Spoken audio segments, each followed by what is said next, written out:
One of the biggest lessons from 2025 is that waiting for things to feel obvious doesn't really work in real estate.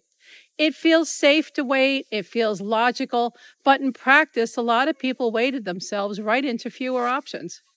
I had conversations all last year with buyers and sellers who kept saying, "I'll know when the timing is right." The problem is, by the time it feels clear, the window is often already moving. Let's talk about interest rates because that's usually the first thing people ask about. Going into 2026, rates are more stable than they were a year ago. They're not perfect, and we're not back to the 3% rates. And realistically, we're probably not going to go there. But stability changes behavior. When people can plan, even if the numbers aren't ideal, they stop freezing. They start making decisions again. Inventory is another piece that didn't magically fix itself just because the year changed.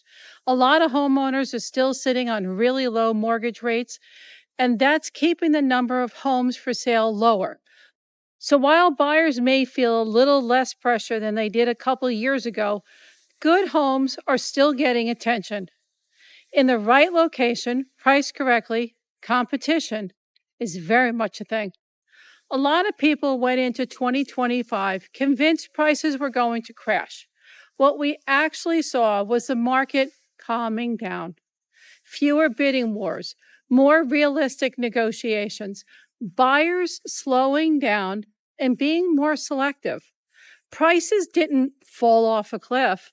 What changed is that the market stopped forgiving bad pricing. Homes that are priced right and ready to go are still selling. Homes that aren't are sitting. And that's where frustration begins to creep in.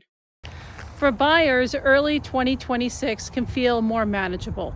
There's often more room to negotiate, fewer emotional decisions, and better chances to do inspections properly. But here's the part that surprises people. The good homes still move quickly.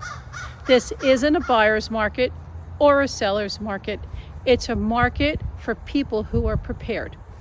For sellers, the biggest mistake I'm seeing right now is assuming that the market will do the work for you. That worked a few years ago. It doesn't work anymore. The sellers who are doing well in 2026 are priced based on today's data, not last year's stories. They're getting their house ready and understanding how buyers are thinking right now.